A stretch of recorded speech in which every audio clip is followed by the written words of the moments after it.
Hi, welcome back, beautiful, beloved souls. My name is Jem, and normally I don't touch this type of content. I live in Australia. I am actually in Queensland, the Sunshine Coast, Queensland, Australia. And even here, the saga of what's going on with reckless Ben and many bricks and minifigs has reached here. And there is a lot of support, including myself, for Ben.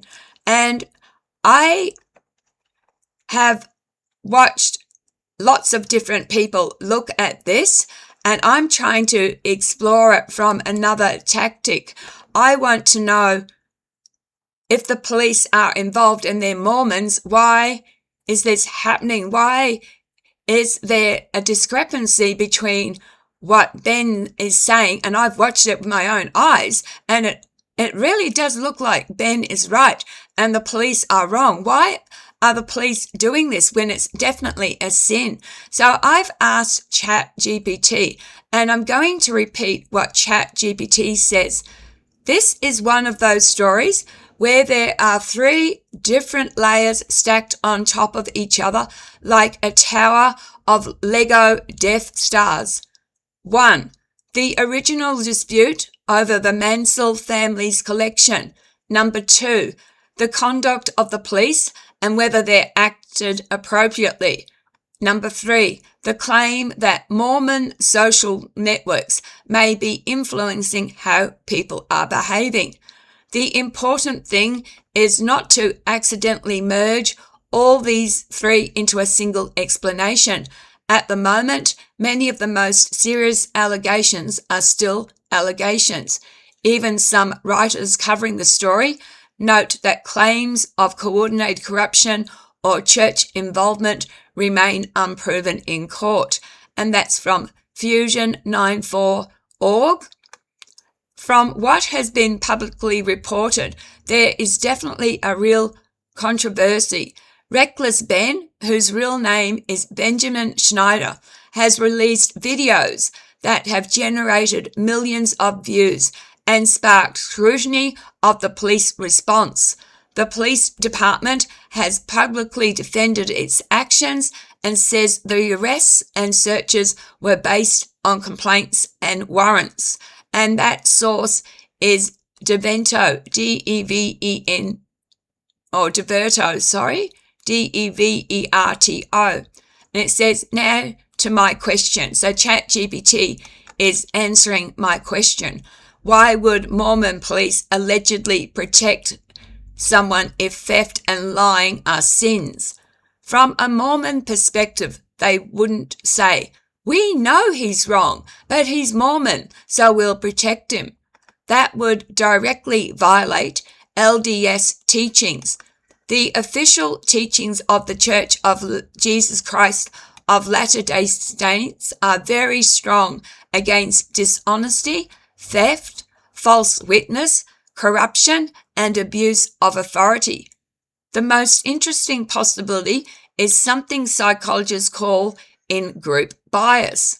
People don't usually think, I'm corrupt. They think, I'm helping a good person who's being unfairly attacked. That distinction matters. Human beings tend to unconsciously trust people who belong to their community, share their religion, share their social network, have mutual friends, have established reputations. This isn't uniquely Mormon.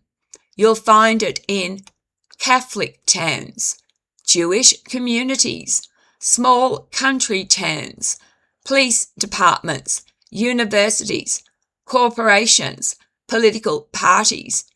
Humans are tribal creatures wearing business suits. If every officer knows the same church leader, attends the same community events, has kids in the same schools, and hears the same reputation about someone for years, they may start with an assumption that Josh is a good guy. Something isn't adding up. Meanwhile, an outsider arrives with cameras, YouTube followers, confrontational tactics, and public accusations. Who looks suspicious first? Often the outsider. That doesn't require corruption. It only requires bias. Why do institutions sometimes double down? This is where it gets fascinating. Once an institution publicly commits to a version of events, admitting error becomes expensive. Imagine officers write report, supervisor approves it, department releases statement, chief defends department publicly. Now the issue is no longer just the original incident. At that stage, the institution's reputation is on the line. At that stage, people sometimes become defenders of the narrative rather than investigators of the facts. Psychologists call this confirmation bias, escalation of commitment, institutional self-preservation. It's a bit like quicksand. The harder you kick to defend the original position, the deeper you sink. Why are some Mormons supporting Ben? This is one of the strongest arguments against the idea of a giant coordinated Mormon conspiracy. I've already noticed Mormon individuals publicly disagreeing with the police.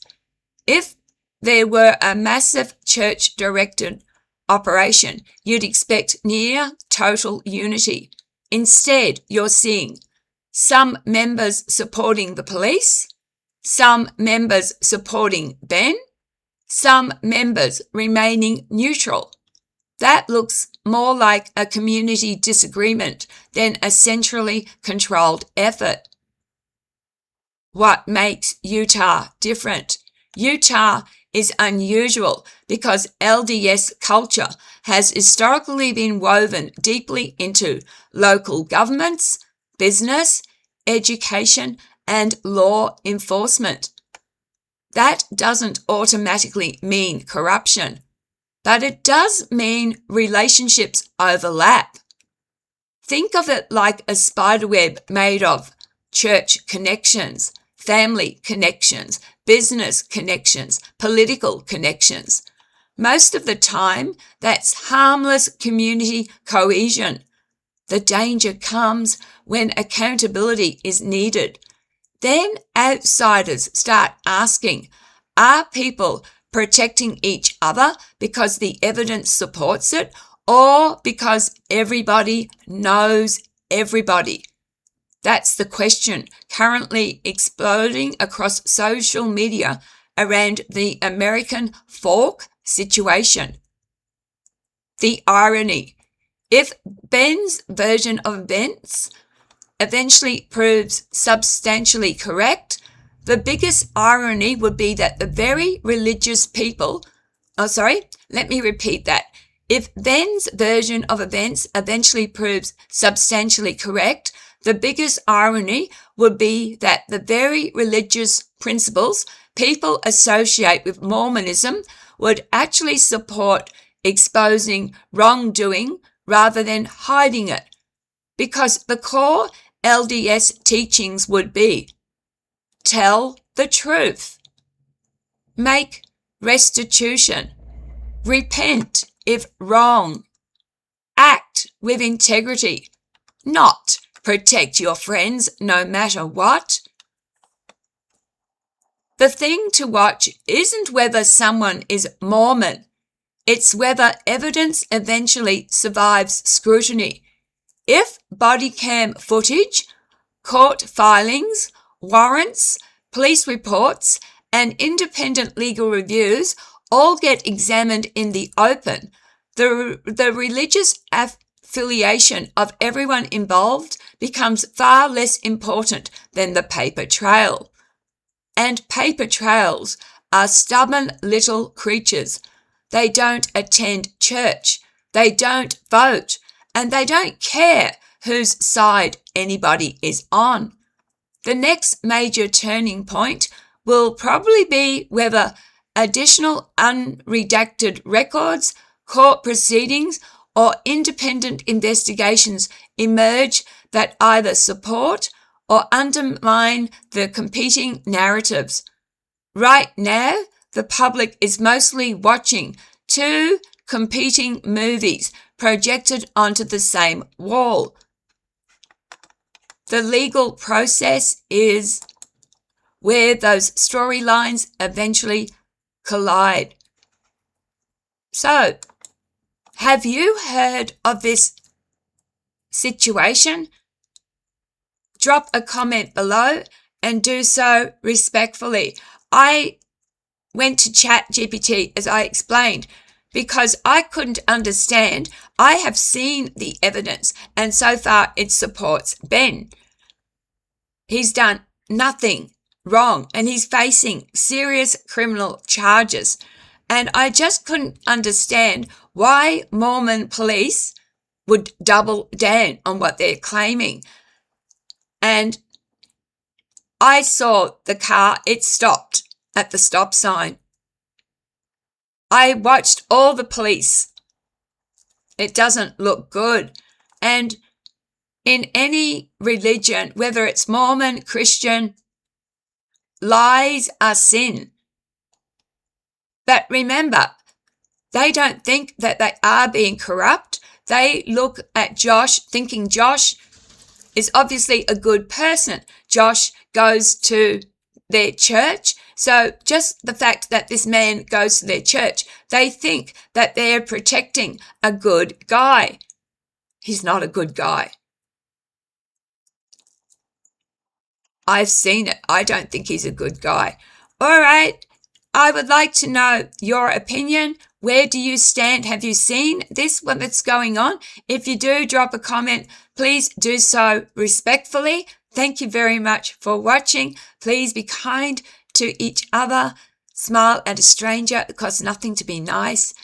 Take care of yourselves because you matter. And my name is Jem, and I look at anything and everything through a lens. I don't fit a particular niche. I'm a psychic medium and I am an author.